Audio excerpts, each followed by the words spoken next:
So,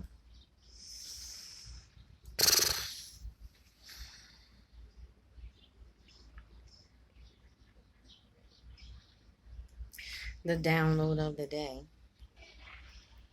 on, this process of self discovery.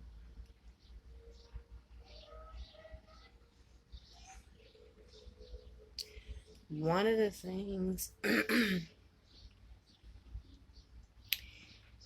that I'm working on in this process of self discovery is learning to love myself the way in which I desire to be. Um, we come up under other people's influence in their version of love. Um, and oftentimes we can get stuck under the influence of others and not ever click over or transform to the part of ourselves in which we understand that we are also influencing. So we are also influential in others' lives, and when you can kind of fully ingest it, you have been low key influencing your own experience. At least I know I have um, for quite some time, you know, and me probably earlier than most people for a lot of reasons. Um, One of the things that I really thought about today is, in this self discovery process, as I am a mother and I am also an influencer of other children because I work with children. Um, that's my ministry, the little love muffins. But in understanding that I am an influencer, kind of ingesting for myself. One of my aversions or my blocks in this process is my own um, issues with authority, right? I've always kind of had issues with authority since a little person, but not in a real negative way, right? But it comes from an upbringing where subconsciously I've always been my own authority. Like the adult influences that I had in my life, they weren't dictators. They weren't authority figures in that way. They were more people who influenced with their own actions, behavior, sometimes their language. They guided, they disciplined, which means that they, inputted their corrective action, which, didn't always see well with me. And they did all of those things out of love. I never felt like, it was really out of anything else, but love. These people cared for how I turned out, or, as we're in this growth and development thing, we're blossoming and how we evolving. And really being able to get to that place that, because I've always kind of been low key my own authority, for lack of better terms, um, you know, even when I had kids, I had a hard time shifting over to understanding that I was the authority in their life. Like I never wanted to be an authority figure, but more so like how I was raised, an act of guidance, which that doesn't work for everybody, right? I guess um, but they left me with a lot of free will. Um, but when I think about my upbringing, some of the things that have kind of um, influenced me in my upbringing, it, of course, is my relationship with my mother, which it does for all of us because that's our initial connection. That's our motherboard, our motherlode. That's who we come here through. That's our birth canal, our first birth, right? We are constantly being reborn into other roles, other dimensions of ourselves, other actions, all of that kind of stuff. But one of my things about myself as I'm dealing with my thing in self love is, there's always been a contentious relationship between myself and my mother for a lot of reasons, right?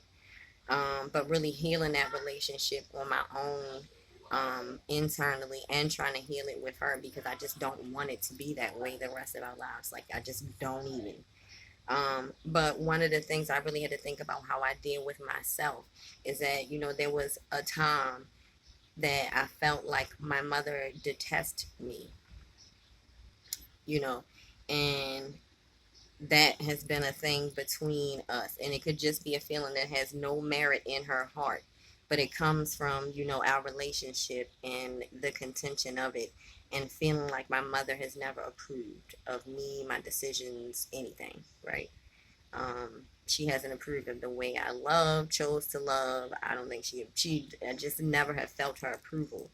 Um, and we like to live in a society where we try to tell ourselves we don't need that. But that's, you can try to, I guess, sculpt yourself to that point, right? But in development, you don't want to be in denial about the things that help you to develop, and your influences do, and one of your major influences is your mother. That is for any human being your initial influence. um but in coming to, how I kind of deal with myself now as I'm like remothering myself, right? Because I am mothering humanity, like I'm mothering parts of the future, because that's the way I see children. um I really had to like be okay with the fact that as a young person, because of how I was raised and because of my family, and even the way my mother is to a certain perspective, is, I learned to love the unlovable, which is not a bad thing. It's a necessary thing, because we all have something that makes us unlovable. I learned to love the fuck ups, right? Like, I was born in a family, like I said in a previous video, I spent time with a lot of people, and I'm in a place where I'm starting to ingest those experiences and how they relate to my experience. But, I grew up in a family, like a colorful family. Like, I grew up around all kinds of people. I grew up around people who got high, gay people, people who drank, people who went to church. A very colorful upbringing, and all of those people I loved. Like, the people who in my family who got high, I did not love them. I still love them. That was the way I was raised. Even the cousin who came around and he was getting high, he wasn't made to feel unloved. He still got to sit down, eat, all of that. That's the kind of family I was raised in. And I was learned to love these people without having to have a judgment about how they live their life or have a say, right? And you, as a little person, you don't have a say. You just are ingesting these people. But as an older person, you still don't really have a say in another person's experience that doesn't directly impact yours. Like a life partner, right? Because y'all building a life together. But otherwise, it's just your job to love, right? Like, you want to be loved, right? Me being on this process of unlearning some things, especially because I'm dealing with children and I want to help them grow and be wonderful things, but I don't want them to have this anxiety about themselves that if they don't accomplish, if they're that they're not anything. That's a part of my subconscious that I had to undo because I'm an overachiever. Yeah. Um, an underachieving overachiever. But, really understanding that we all are flawed. Like, that's a thing that I hear kids say so much, even now into this day, which, kind of pinged in me, because it was like, this is not a thing, guys. I hear kids obsess so much about making mistakes, and this is not right, Miss Love it, and these kids will go into spirals or not do things because they don't feel like they're going to get it right, right? And that's an energy that will just linger if nobody like draws attention to it and puts a pause in it and kinds of like trying to like reverse that or unlock us from that so that we can continue forward in our potential, right? Which is filling our pot, right? Your potential um, is your potency, right? Increasing our potency. And you do that by filling your pot, you know, not taking away from or withdrawing from. And that is, looking at yourself like a defect. Um, and kind of changing the narrative around yourself as an individual. Like, this world needs us to be us. Like, this world needs me to be me. It needs you to be you.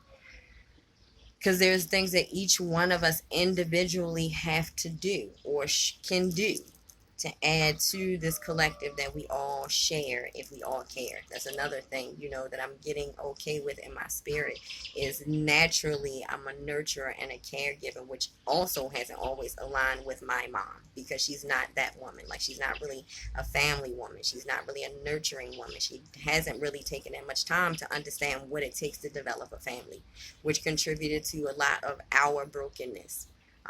But I am me, right? And these are the things that are important to me, which if they're important to me internally, they should also exude from me externally, right? And being able to have those things exude from me externally in any environment, under anybody else's observation. That's the thing when we become influencers, or me, becoming under the awareness that I am also influential and I'm influencing people, right? You then become under, or I did became under hyper awareness that I was under a microscope that, when you are influencing people, they're watching you, they're observing you. And some of the things my kids do made it even worse. Like I have kids who, like one of my kids, you know, when I eat, she'll be like, Mom, why you eat so slow? Like really like under a microscope. And those are things that you don't really ingest until somebody else is ingesting you and feeding you back to you, right? But that's a whole other thing on this life experience that we are on, constantly growing and developing. And that's where I am today.